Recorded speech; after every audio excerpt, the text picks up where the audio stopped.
So Jack asked me, something, that we can present. And I think this is still a relevant topic amongst television stations. And quite a few television station groups have centralized their operation. Some have not. And so one of the things that I've learned prior to FloraCal, or prior to this iteration of FloraCal, I worked for NBC, and I was the director of operations for the Southeast Hub. And because I come from FloraCal installing systems, I also knew a lot about the software and put a lot of SOP in place, et cetera. But in those early days when NBC built hubs, there were a few that did it in different styles and different ways. And I just found, there are top 10 things that I wish TV Stations Group would have considered before they started putting stations together. So I created this presentation, and these are the top 10 considerations for centralization. These are things from more of a political and operations point of view that you want to put in place long before you put one station from one city into another. And these are considerations for that. Like I said, I'm the Senior Vice President and General Manager of FloraCal Systems. I'm the chair of SMPTE Florida section. I was with NBC as their Director of Operations, so that's where this comes from. So Jack, advance the next slide. So I thought about doing an old David Letterman, top 10 kind of reel, but yeah, I didn't think much people remember David Letterman, so I'll just move on from there. All right, so here's the top 10. I'm going to give you the titles of the 10, and then we're going to go into each one of them. Number 1, choosing the proper model. Number 2, politics, getting local buy-in. Gathering data, measuring data. Standardization of process. Number 5, standardization of technology. Number 6, operational definitions. Number 7, traffic needs. 8, news needs. And they really do. Anybody work with news? Very needy people. Number 9, other master control duties. 10, disaster recovery. Anybody work directly with news products and, doing that? I'm so sorry. All right. Number 1, choosing the proper model. Go ahead, Jack, next slide. There are generally 3 types of models when you're talking about centralizing operations. There's the central control with remote storage. The first ones to do that kind of model is the New York Times. So it's typically called the New York Times model. Central control with central storage, aka the Ackerley model. The group did that at the beginning. And then the shared control with shared stories, aka the NBC model. So let me, don't advance yet. Let me explain each one. So central control with remote storage is it's a remote control model where I have control of the devices, but that devices live in the local city. So let's say I'm in Charlotte and I'm controlling New York television station, because all the storage, and that's where I did the demarcation, is where the storage and playout resides. And of course, we could talk about cloud-based models, but it still works in the similar way. Cloud-based models would be this model because I would be eyeballing it and controlling it from a central location, and the storage where it plays out is somewhere else. Whereas the central control with central storage, this is known as central casting, where everything plays out from the central location, live video over fiber, type thing, and moving that. Whereas the shared control and shared storage, that's called share casting, where some video and some storage is at the central location, probably the primary play out is at the central, but the local end also has storage and can play out local spots and local promos and things like that. So that was a unique kind of model. And next slide. And how do I choose which model? It's where's the dollar spent? Capital more, OpEx less, or capital less, OpEx more. I wish it was really more challenging than that. But it really, where's your dollar spent? And in a capital more model, you're going to do the New York Times model, right? The remote control and monitoring model, because you're spending CapEx at each one of those locations. Let's say you have a group of 10 television stations. I'm building up 10 infrastructures. So and that's heavy capital.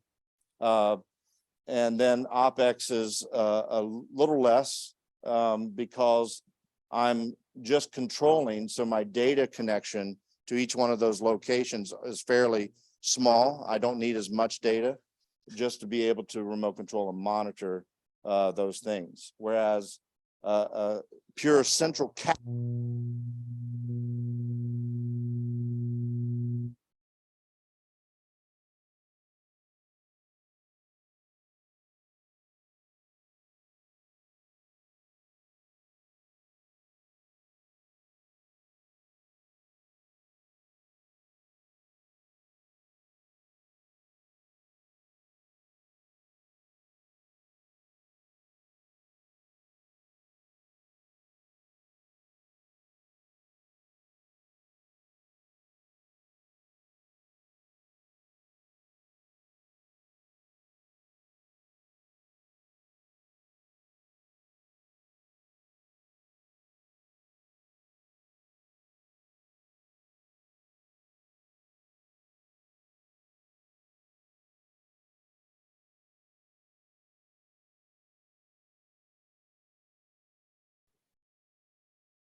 Measuring data.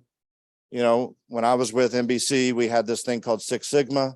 And you know, it was all about gathering and measuring data at, you know, ad nauseum. But it's made me realize now that I'm on this side of the fence with Foracal and talking to people about centralizing operations. Saying they had trouble hearing, so up the volume.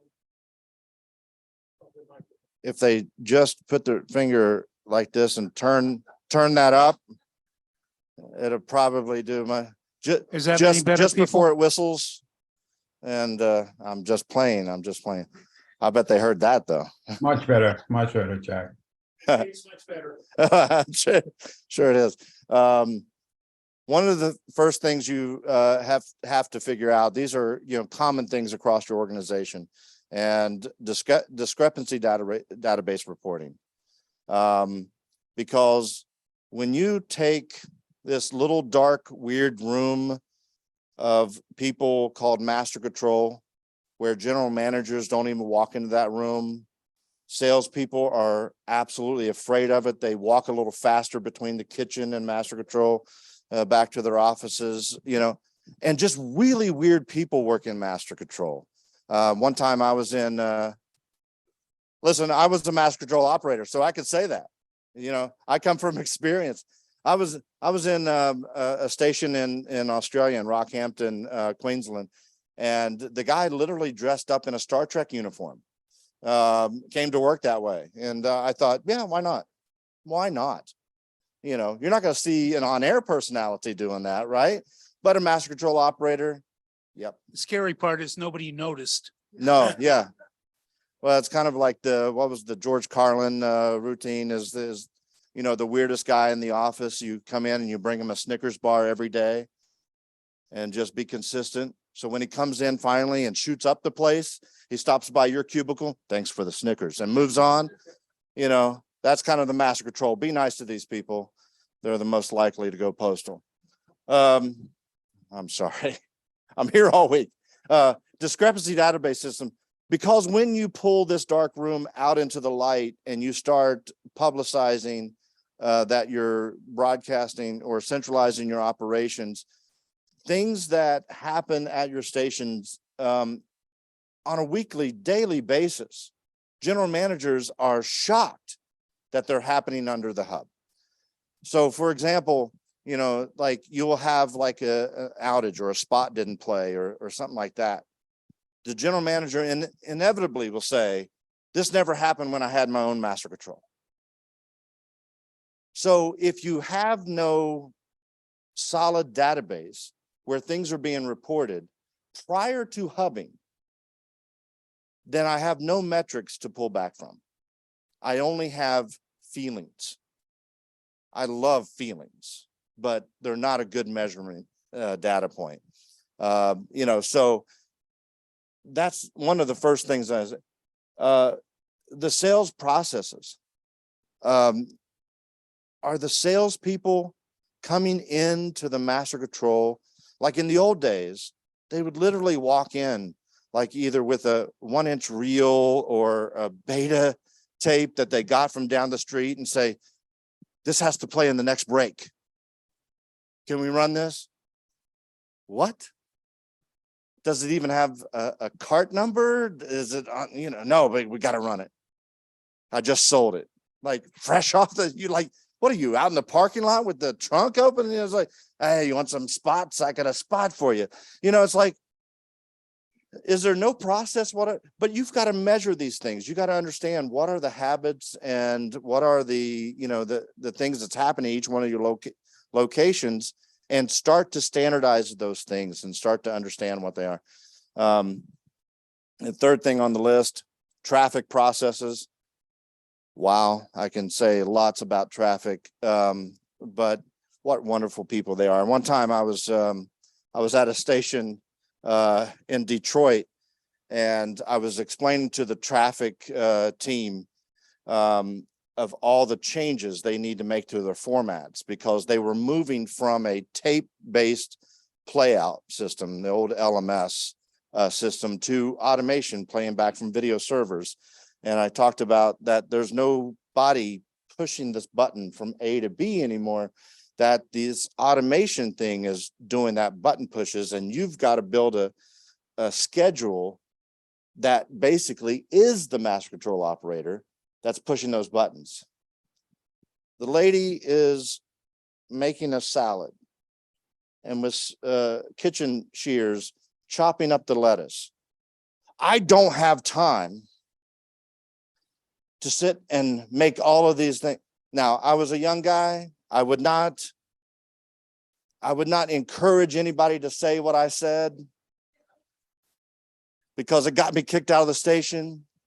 I said, perhaps if you stop making salad, you would have time to do this stuff. And, so I didn't get, I wasn't in sales. I was the installer. So, I got a call to say, I think we're going to send you elsewhere.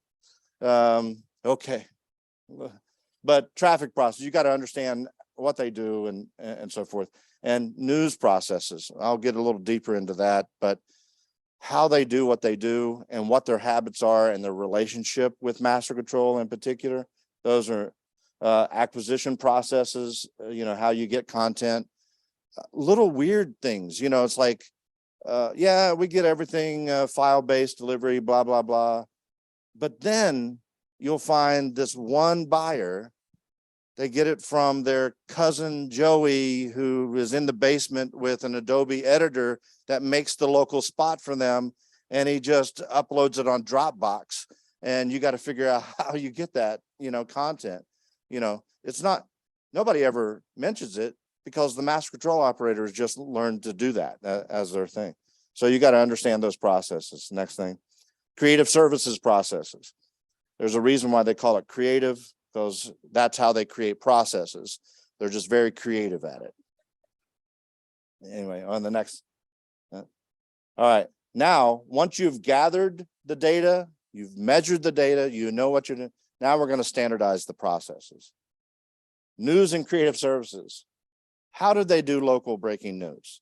What are the mechanisms and what are the triggers?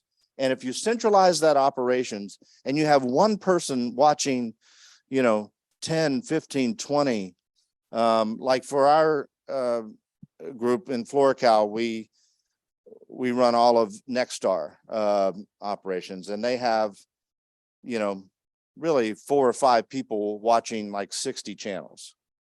So local breaking news, when you don't have that master control operator that you could just get on the intercom system and just say, master, take us. No, you don't have a master control. There's got to be a mechanism, so you've got to standardize how each person is doing breaking news, local breaking news, along with network breaking news, local cut-ins, how that's happening, and weather crawls, and the next one, and promos. These are things that you've got to know the answer and start developing standardized processes at each one of your locations long before you've ever put them in a hub. Make everybody kind of do it the same and figure it out. And you know the easiest route because you've already done the gathering and measuring of data. Okay, next thing, traffic and sales, show format coordination. When you buy your syndicated, are you buying it as a double barter, single barter? Everybody, if you're going to capture the opportunities for centralized play out and centralized management of acquisition, et cetera, these formats have got to be the same. I can't have 50 television stations with 50 different ways in how they run that show. And the timing of the show, like, some people, like a show could have, segment 1, within that segment 1, they do a little bumper and they come back to part 2 of segment 1 type thing. And then they'll go to a break and come back, and et cetera. So does your station time out each one of those splits? Or do they just say, well, that I'll just include the bumper from start to finish as segment 1? Or if the barter's in segment 6, do I do segment 6, segment 7, which is barter, segment 8, which is the coming back from barter? Or do I just time that all as segment 6? You can't have every station doing it differently. You've got to have a standardized format. That has to be changed. That's very important. Number 2 and 3, like I said. Oh, nope, just 2. I'm just joking. There's a little preview. Copy acquisition. How are you bringing that copy in? Is that coming in electronically, and how's that getting married into your system? And creating for house number systems and stuff like that. Are you capturing by ISI code and having a common number for the entire group for national buy ads? Are you dealing with local? Because what you don't want, if I have that central casting and I have one asset that's a Ford F-150 spot, do I want to have it in there 50 times with 50 different cart numbers, or do I want to have it in once with the same number? So that's something that log editing, when breaking or change of log processes happen, how's that being done, how's that being managed, etc. Commercial standards, making sure that those are the same. And I've been to a lot of TV stations, and I wish I could say that they were all about the same. But when it comes to commercial standards, you know, a 30-second commercial is not just 30 seconds. I thought it was 30 seconds. I thought I understood time until I went to some smaller stations, and you'll get in a local spot and it's 34 seconds. And you're like, that's 34 seconds. No, that's a 30. They bought a 30. That's what we'll just play it as is. Well, automation, if you tell it to 30, that last 4 seconds, you're not going to get the yeehaw. That's going to be cut off. So you might as well go ahead and tell them, just trim it up a little bit, or don't go early, 28 seconds. And they're like, good night. It's like, you're going to have 2 seconds of, nothing. So that's going to look really weird. So kind of develop some standards with your local advertisers. Log reconciliation, we want to make sure that that process is seamless. And I always say that it's important to change the philosophy when you do centralized operation, is that there's no longer a master control operator, that traffic is the master control operator because they're giving the instructions of what happens on TV. The person that's sitting in a seat, if there is one, they're just there when, oh crap happens, right? When the plane is going down and somebody to grab the stick to keep it on the air. All right, next. Now, standardization to technology. If you're wondering where the sales pitch is, here it is. No, I'm just kidding. Automation. Automation, I put it as, one of the first things to standardize, not because, I work for an automation company, but because it is the front end that's controlling everything else behind the scenes.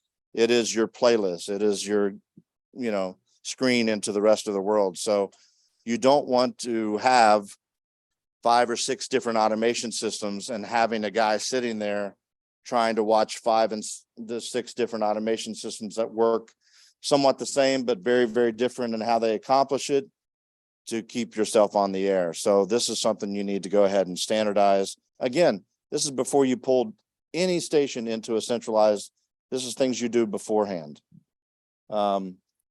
Your server playout, try to standardize on those, because there's some differences in timing and what type of assets they play, and some things more natively better than others, or features better than others, more tolerance better than others. So you want to make sure that there's a common playing field. So when a person is calling engineering and something's going wrong, if it's all the same, they sort of know what to expect. Communication, having the same intercom system throughout your entire group. You would be surprised how that's somehow missed, and you have 5 or 6 different, thankfully a lot of them went out of business, so we're really down to a few, but you have several different intercom systems, and then you're installing all these things at a centralized, and somebody inevitably is going to get on and go, master, who's that voice? Hello, which one? Did you call for me? No, where did this come from?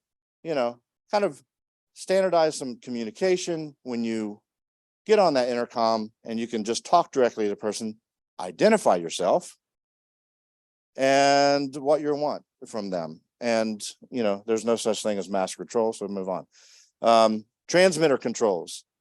If you're going to centralize transmitter, operations and so forth, you got to have the same one. Otherwise, what am I going to have 50 different screens in one location that have to manage it differently? And when an alarm goes off, heaven help us. EAS equipment. That's a frustrating one. Again, always, unrealized at the beginning, go with what we have. All right. And monitoring software. SNMP monitoring, awesome. You know, get that installed. All right, next thing. Can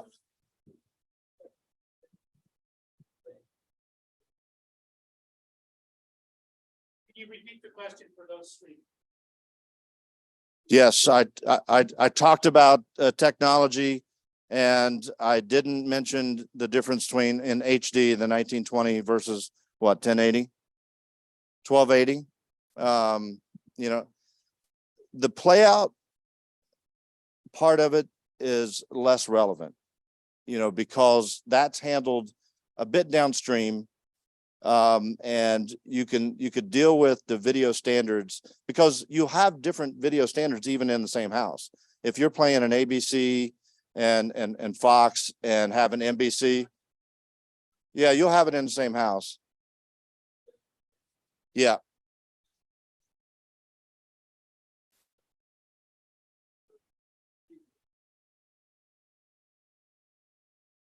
Well, most of them, you know, this is why standardization of servers are important in the process, because most of them you set up the output of what they are, and you're going to play the same asset. It's going to be built as a 1080i, and it's going to play out of a 720p port. It's going to, you know, and it's going to down convert.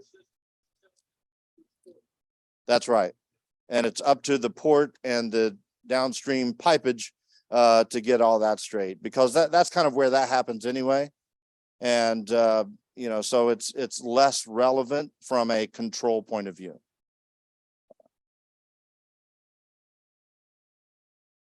Operational processes. So this is the thing to standardize. What is a hub and what it's not? You would think, wow, that's a pretty simple question, but you would be surprised when you take away somebody's personal little baby called master control and you put it over here in a different city. They still think all the things you did as master control there, you do here. So you've got to define what is the role of a hub and what it's not. So for example, the hub is not going to be the guy counting you back out of a break, going back into your news segment. Could you imagine if everybody in local news and a hub operator that's watching 10 to 15 channels is count? Okay, you've got 40, 30, back to you. You're already in. Sorry. You know, but you can't do that. So you've got to have a process that manages, because the hub is not the person counting you back in. So you don't have a local master control anymore. You have to understand what a hub is and isn't. Number two, what does a hub do? A hub has certain responsibilities, and those responsibilities is to get their piece of the pie on the air. When I talk about master control, I usually talk about it as a big giant funnel, because there's a lot of inputs that get dropped in, and it has to come down to the bottom little output to put it on the air. Well, a hub is a nozzle just above the final output. It's a more common, larger funnel that everything goes in, but it's just a nozzle just above the final output. So you have to understand there's a role and responsibility that it does, that it's not the final piece, so it doesn't do everything. All right, number three, what does the station do in a hub? So in other words, a hub have responsibilities for on the air. So does the station, which means some of your personnel needs to change about how they do things. For example, in the NBC world, we actually put little switchers at the assignment desk. I know, we're rebels, you know. So if in the middle of the night, you want to take network for breaking news, assignment desk does it, not the hub. In other words, we've gave them some responsibilities, and we did a sharecasting model in NBC, which means local promos and news cut-ins and things like that. You were responsible for putting in your own server for playback. So if you messed up, Hub, don't yell at Hub. You had your responsibilities, you had your assignments, and that error is on you. So you have to understand the roles and responsibilities, and they shift. The responsibilities that you used to throw into the weird guy in the Star Trek uniform, he's not there, so you've got to be the weird person in the Star Trek uniform with some of those. How does the station interact? And these are one of the things that you can't have a general manager getting on the phone, calling that master control operator and yelling them up one side or the other because the wrong commercial played. Nope. That guy had no idea. Call your traffic person, call your salesperson, call the hub manager. It's like there's roles and responsibilities. You can't interact with them the same. And what does the station control? Again, that's part of the processes that I talked about. Next. And who works at a hub? It's not a master control operator anymore. Matter of fact, in the NBC world, we didn't call them master control operators. We called them air control because there is no such thing as master control. And that's something that I think is very important, that you get into that mindset that there's nobody watching your TV station anymore. Matter of fact, they weren't watching them before anyway. Like, that is such the illusion. It's like, well, we never had that problem when I had a guy watching my station. They were too busy to watch your station. They were running around like crazy in that room doing all kinds of other stuff that had nothing to do with their responsibility. They're not sitting there watching TV in spite of that. So bottom line, make sure you establish a written SOP, standard operating procedure. I drill on that like insane, because I can't tell you the number of operations I've walked into, large operations from number 1 markets to number 165. I'm looking at you, Alexandria, Louisiana. It's like I've walked into some really low markets. Where's your SOP manual? What? What? How do you know what a person's supposed to? Well, that's the way we've always done it. It's like, okay, wow, that inherited knowledge just keeps passing down. It reminds me of the story of the lady teaching her daughter how to make the Christmas ham. And, she's like, okay, what we do is we cut the ends off the ham, we place it into the pot, and we turn the oven on 350. And the little girl's like, why do we cut the ends off the ham? Well, I think it'd make it taste better. I don't know. It does something, that's the way my mom always did it.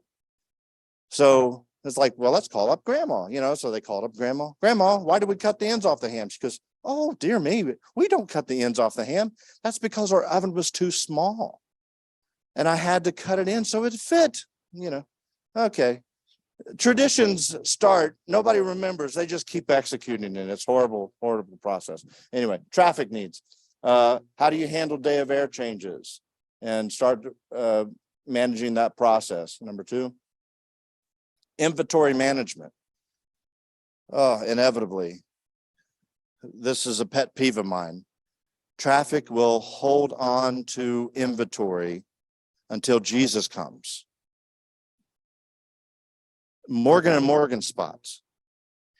He has grandchildren now that looks like him, and you're running the spot, or you think you're going to run that spot again. It's still in the service.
hurricanes, which all your schedules go out the window.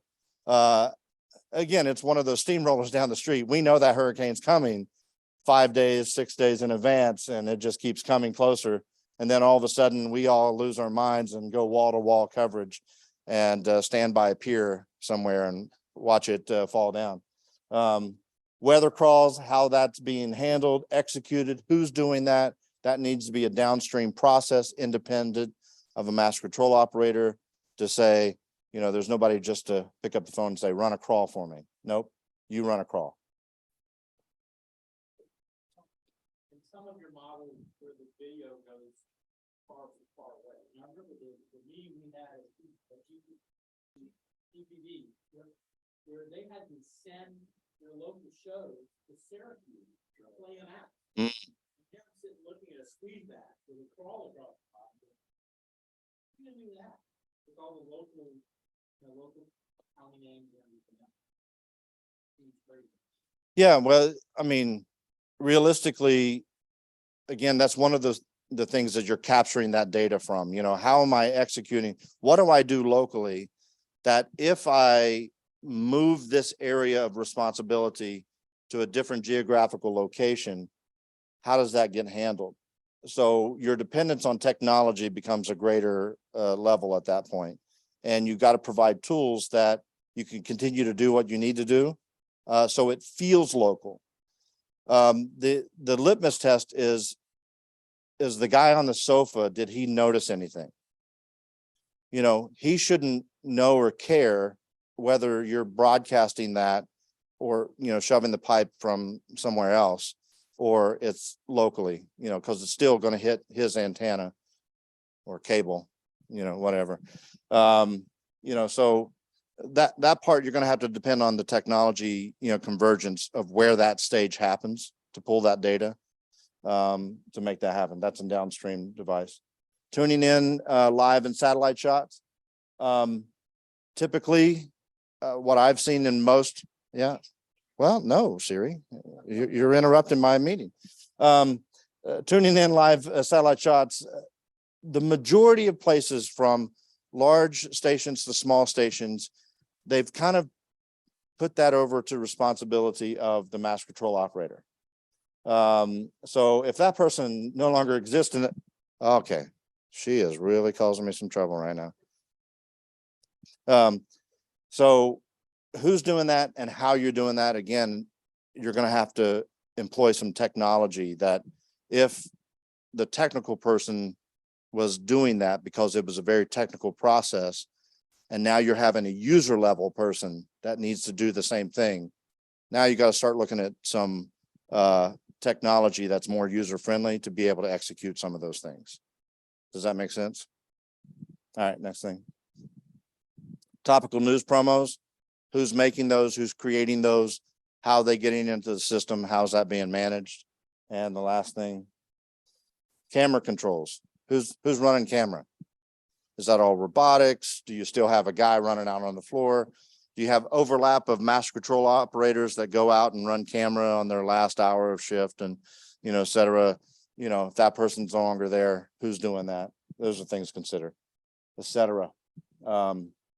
Because there's always a cetera of news. Other master control duties. I throw this in there. Things like transmitter monitoring, next, EAS monitoring. Those are the givens. This is the one that I love. Various station responsibilities.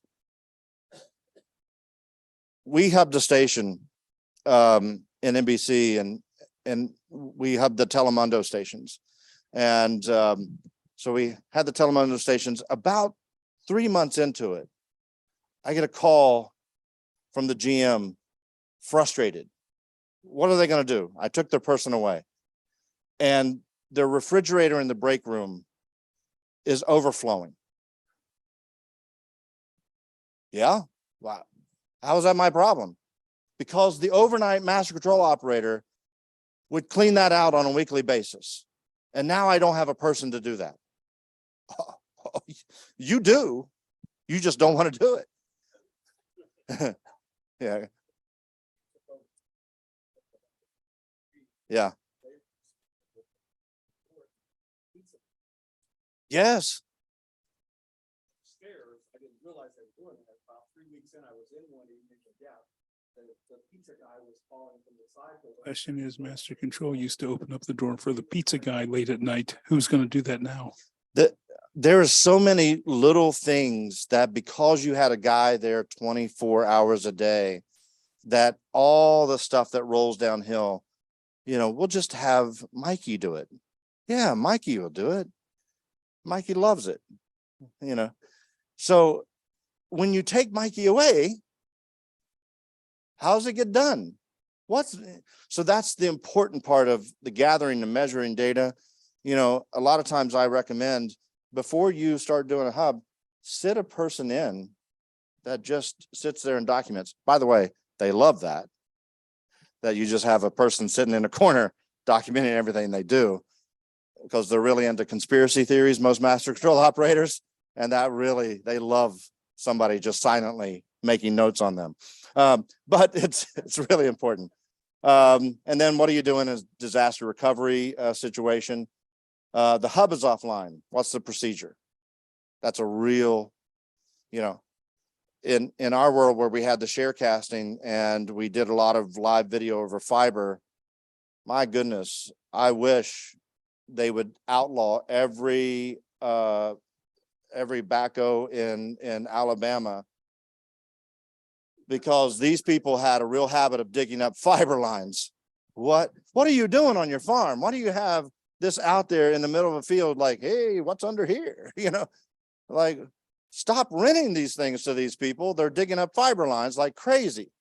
So we were really well versed on that, and then the station is offline. What's the procedure?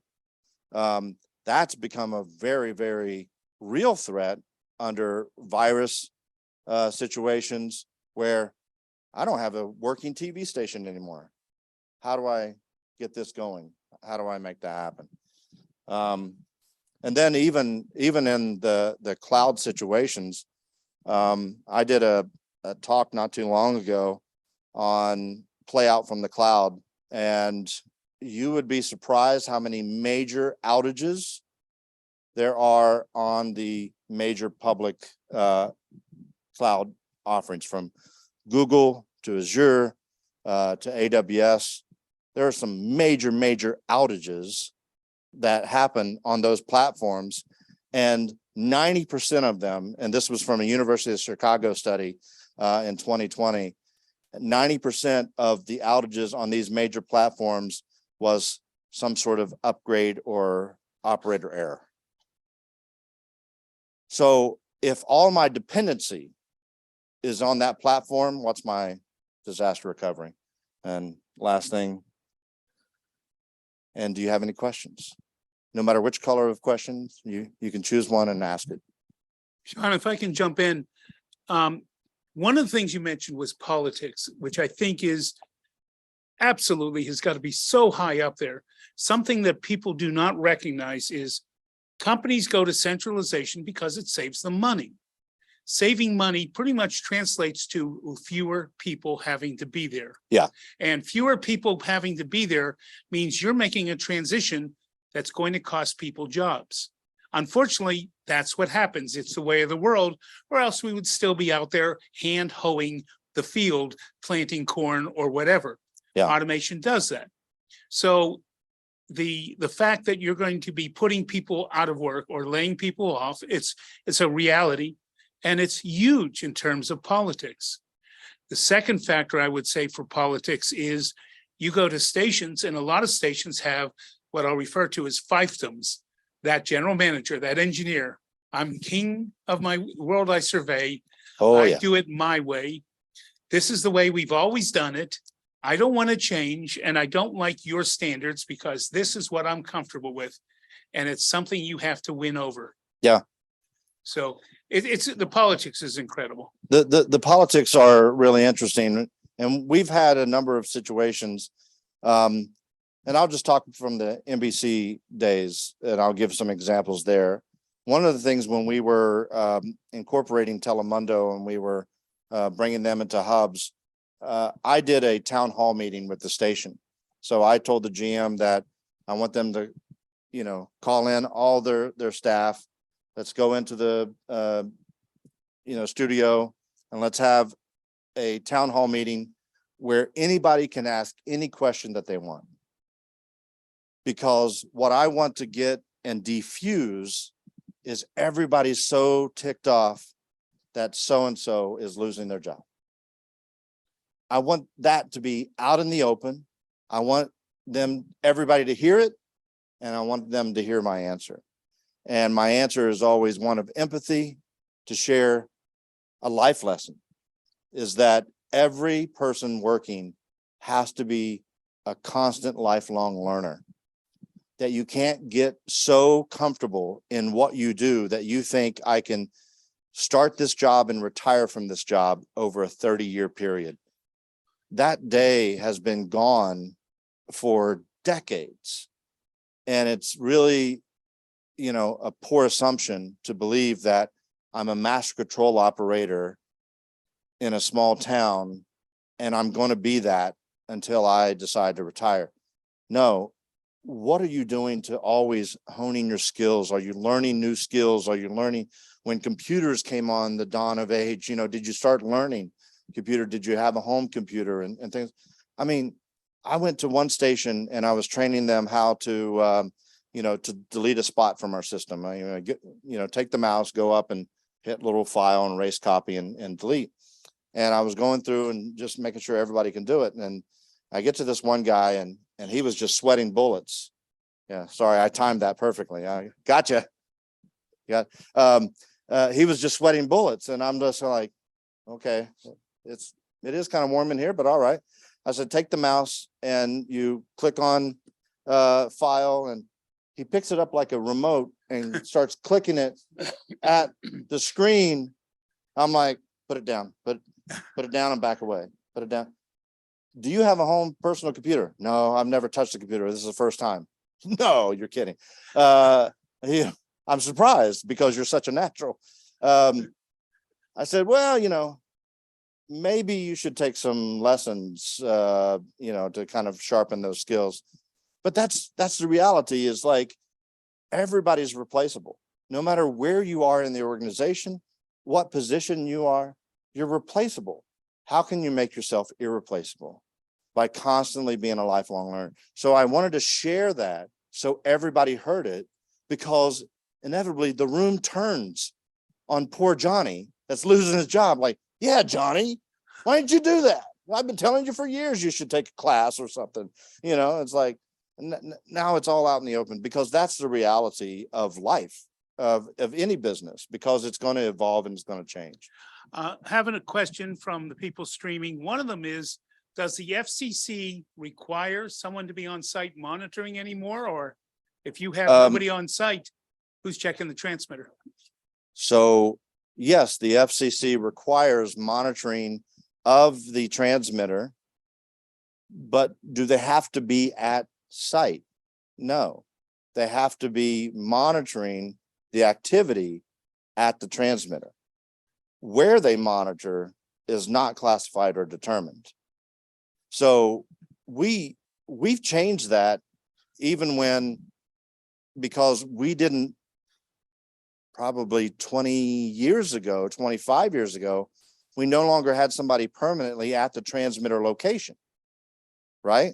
Because we got software that can port it back to the building, because your license is not where the building is in the city, it's where your transmitter is located. So we no longer had somebody living at the transmitter watching it. We did that with software. So once you've made that move and the FCC approved and understood that, where that person monitors doesn't matter, but as long as it's monitored. Used to be master control, but master control is now moved to a different city, and you got to have that monitoring software. And that's why it was really important that all your transmitter monitoring is on the same platform and can converge aggregate into one screen. And that person is trained how to handle, those situations. But yeah, you still have to have sign off. I'm sorry. Oh, the studio where the news is broadcast. Yeah. Yeah. Does the studio have to be in the A contour? Transmitter, right. Transmitter is where your license is, your news content where you're providing the public service and et cetera. That is written in kind of a contractual agreement, you know, so forth. I think there's some funny things that you can play with that.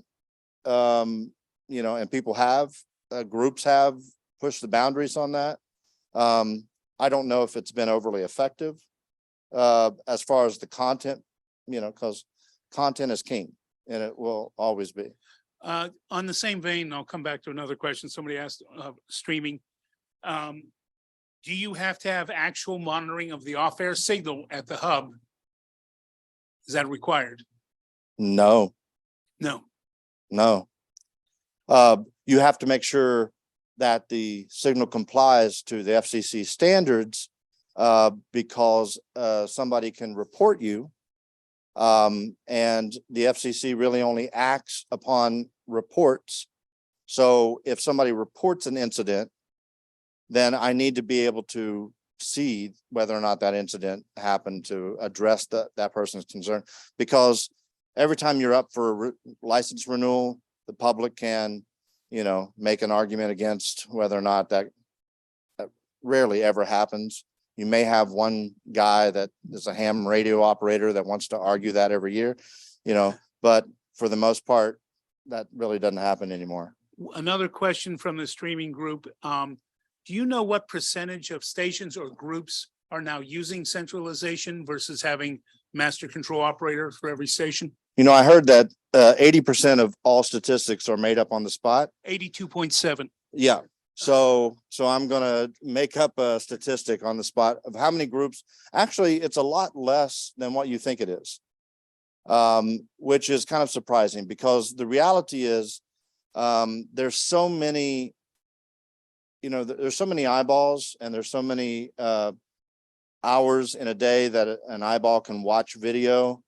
And now there's so many different platforms in which they can watch video, which means that pie has been sliced up so thinly and so much that inevitably what happens is the amount of money you're making from your slice of pie is becoming less and less. So that's a long way of saying that TV stations are not making the money that they used to. And which means that operationally, I have to make some decisions in order to survive as a platform.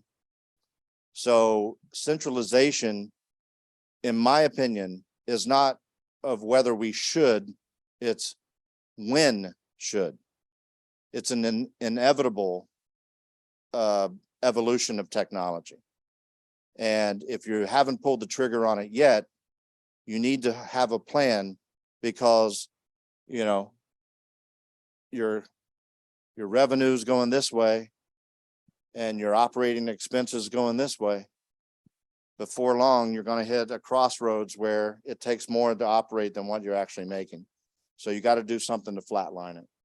That's just my opinion. In your experience, how long is the process to take these 10 steps to be implemented? I really think it takes a season of strong due diligence and effort there. It may take a little longer to implement some of these things, but I put this out because almost nobody does it. And it was frustrating for me is that you're finding all these, gotchas along the way, and it shouldn't be experimental. These things are, we can know in advance. And if people follow the top 10 considerations, then the transition to hub your stations is a plug and play because you've already built the culture that can make this happen, and you've built the infrastructure that it's really easy to transition, and it's not a major disruption to your model. Because right now, the way people are doing it is they made a decision, and by the next quarter, you're acting on it, and there's so much disruption to your product. More chief engineers have lost their positions because of centralization, not because you're centralized, because they didn't get on board and they got ran over by the train. and they wanted to fight it, and guess what? When a CEO makes a decision that this is what our group does, and you're a chief engineer, anywhere, and you're bucking against what the CEO wanted, that he just pitched to the board, and the board's on board, don't buck against it. Your feelings of it, share with your spouse at home. Share with a priest, share with a psychologist, but don't share it with your GM, and don't share it with the CEO, because that's a career ender. That's politics right there. 101. I just And helped somebody. I would also point out, in a large group, you have many chief engineers, and if you're the one, If you're the one, you shine, all of a sudden you're a spotlight, and really, keep your head down low. Just do what they're asked. Do a great job, no matter what's being asked of you. Just do a great job. Personal opinions, nobody care about. Just because an operation goes into just because an operation goes into a hub meaning that local doesn't mean that local product TV station, or local TV stations are not important. power of the broadcast is the local. The power of the That's right. broadcaster is local information. And that does not change the time. Yeah, That makes it even more important. It gives you an opportunity to really freeze up, when you focus better.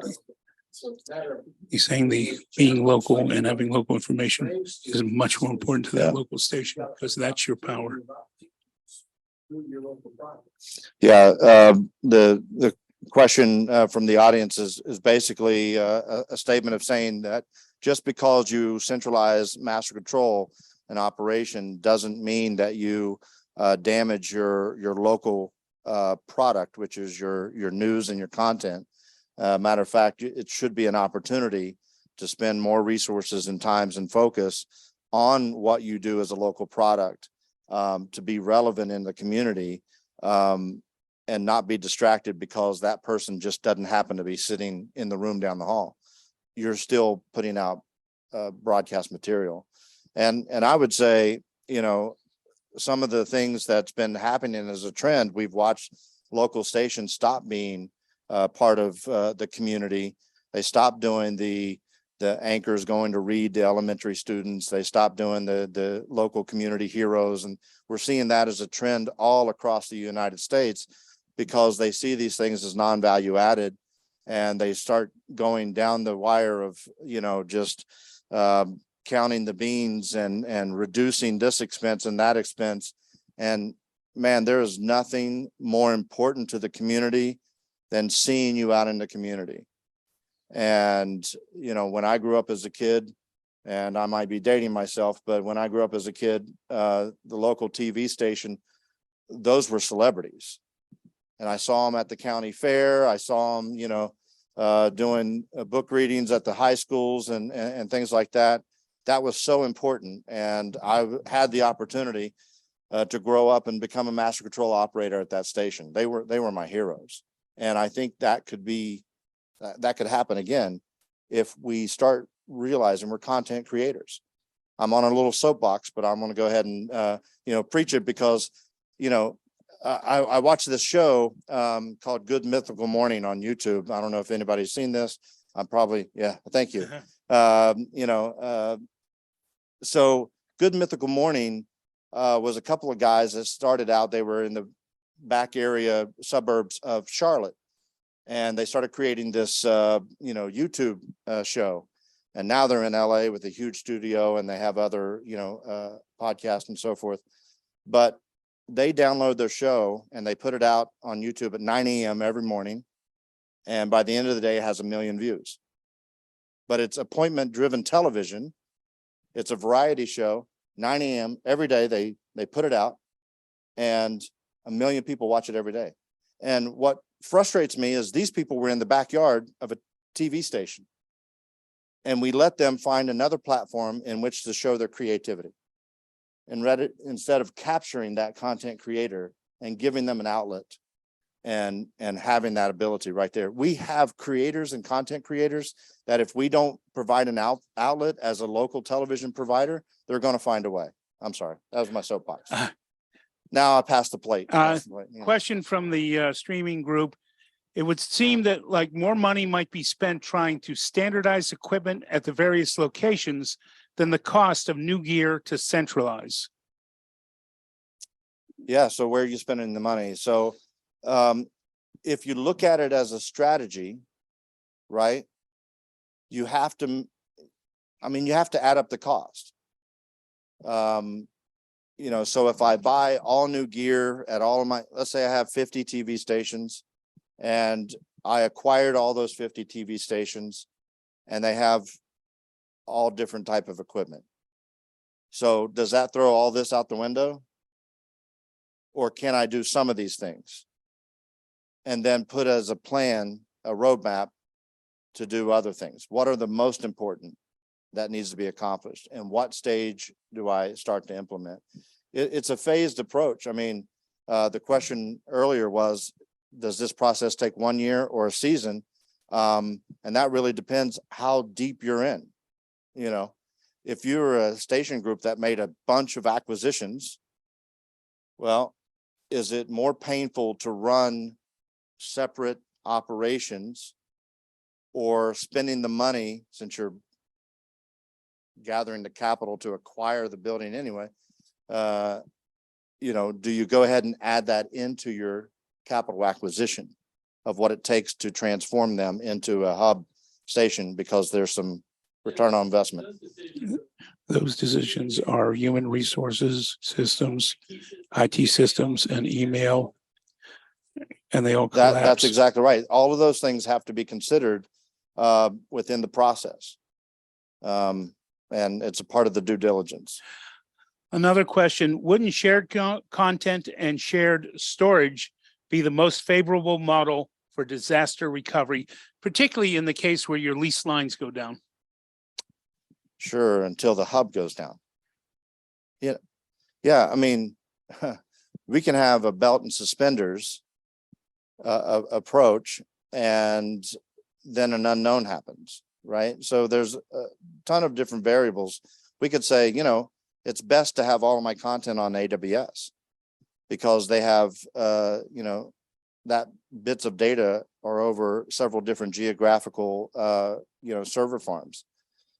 Theoretically, that's exactly the best for protection until I have one of those outages that I talk about, AWS, where in one particular case took 20 hours for them to get back and up and running on a particular client. One client, and this is not AWS, so I'm not going to call out who it is, case this is being recorded. I love you guys. It is being recorded. No, I love all you guys, but one particular platform that this particular production company had all of their content loaded in the cloud and it just disappears. Oops. And they complain, hey, you lost all my content. You need to get my content back. And they said, oh, I'm sorry. Look at the contract. Contract shows no responsibility from our side. Oops. I'm not saying that cloud is not the right evolution of technology, but you have to think about these things. All your eggs in one basket is a bad strategy in these days, especially when we're talking about hackers, state-sponsored hackers. You know, we have a number of different issues that we have to think about protecting and keeping our content and being able to provide that to consumer. In that shared storage model, we've seen models where they will download a day, 24 hours or more ahead of time. Yes. The hub goes down, the hub has a day to recover. Yeah.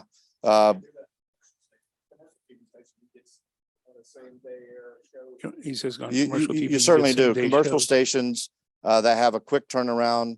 Most of them doesn't have as quick a turnaround on commercial assets as much as they do syndicated content or yeah, well, the Dr. Phil's you get a couple days in advance, you know, stuff like that. But let's say like Access Hollywood and things like that same day. But how much is that costing your station not airing Access Hollywood? Or having an evergreen. Yeah. Why is it not costing you? It's not costing you because you bought the Access Hollywood. You're paying it, right? So if you didn't air it, it didn't cost you anything other than your relationship with it. Oh, phones ring off the wall every time you do breaking news in the middle of soap operas. Man, I remember being a master control operator at NBC station in the middle of the day. We did a breaking news, serious situation in the middle of Days of Our Lives. And oh my gosh, the phones rang off the hook. I'm like, do you not see? Like, people are dead. Like, like it's a very serious problem. Yes, but what happens to, yeah, Stefano, is he coming back? Now they're interrupted segment. Yeah, I- that goes over I well must- too. I must tell you, I worked at a station which recorded the soap opera and delayed it 3 days. So they were always 3 days behind. So they always protected, which was wonderful because I could go to somebody and says, I'll bet you he finds out that that's his sister because we had seen it Yeah. at the station. Well, thank goodness there's not too many soap operas anymore. And now we're just dealing with a plethora of game shows and reality And judge shows. something. Yeah, so those are less of threatened, but yeah, any other questions? Yeah.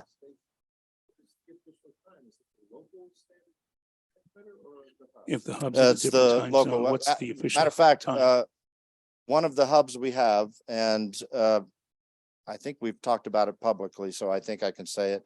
Nexstar, out of their Indianapolis hub, they do an ingest hub as well. So they are ingesting all the content for all their stations, and plus remote control and monitoring. So a large number of those stations are remote control and monitoring, which means the storage is local, but they're monitoring the playlist from Indianapolis. So they control Honolulu out of Indianapolis. And they also ingest all the content for Honolulu out of Indianapolis. And Honolulu on air has absolutely never been better from their own personal master control. They had a large number of discrepancies and slop and things not airing properly when they had their own, and none of those happened at the hub, and all that's being ingested. But what's the time on the playlist is Honolulu time. And that's kind of a feature in our automation. And this is not, but we can have multiple different time zones on the same platform, because it's by location, Yeah. When he used a public television station, PBS used a 30-hour day because of All right. Guam and Sanoa. 23 hours, 24 hours, all up to 29 hours, and then 6 hours the next day, so that everybody was on the same broadcast day. That's what I love about government is if they need more time, they just make it up. They reinvent science. It's like, no, 24 hours. We don't need that. It's 30 hours. That's what a day is, rotation around the sun. It's like, it's like government. They just make it up. No, but it really should be, you should be monitoring that local site as if you are local. So, because it's really difficult if you say, hey, something didn't air at 3 a.m. Well, who's 3 a.m.? It needs to be local to be on a common language platform, Any other questions? Sean, I'll pass a comment because you talked about master control. They're not really watching all the time. One of the things that I've seen is that you put a new system in and say, okay, we're going to put a new system in. We're going to shadow. We're going to watch what's going on. And whenever you put a new system in, there's always some glitch, something that happens. You're all prone to that. And that's the whole idea of this, to catch it. You'd be surprised how many times they go right up to the time to go live and go, oh, should we have been watching that? Yeah. Well, I give you a circumstance. I was, we're building out a TV station. Again, I go back to NBC and Fresno Telemundo station was being ran out of a Telemundo affiliate out of Modesto. And they would microwave, the signal down to the transmitter in Fresno and pump it out. So we wanted, now that we own them, build them a master control. And I built that as an unattended master control. And we only hired one master control operator to be there during some live times and do some local ingest. But for the rest of the cycle is unattended. And it was a standalone. We didn't hub them initially. So we put it. So I built this master control and got the logs from traffic, and I did it myself. And I was, sitting there watching and running, shadowing Modesto and watching this process. And I'm going, oh man, we have the wrong commercials. So I go back to traffic and I say, hey, I'm looking at the log and I have this, what's the log say? And the log matched what we were shadowing, what we were doing in Fresno. And I'm like, but that's not what I'm seeing on Modesto. And so we sat back and we watched and followed the log. We had to print out a log. Dear me, that was like nails on chalkboard to me. Like, we're printing. Okay, we're printing. And just going back and check marking, Modesto was airing wrong content on a regular basis. And they were paying them like $35,000 a month to do their operations. And I'm like, wow, you've been billing according to what you're sending as a log. You've been probably false billing for a couple years. This is terrifying. The GM just like was in shock, like, oh my goodness, how do we not get caught? It's like, we're in trouble. Thank goodness we're doing this. Because earlier on he was a little bit resistant. After that moment, we just saved their license. It's like, it's really amazing how much people are not watching. And you have to have systems and technology in place to help, because it's just not happening. That's it. Thank you guys. Thank you, Thanks for having Sean. me. Jack? Thank you, Florical. We're going to send out some emails pretty soon. One of the things that I'm going to try and pick everybody's brain is, what would you like to see? I want to hear from, let's say, the audience, the people who are attending. What is it you would like to see as a presentation? So with that in mind, thank you, Sean.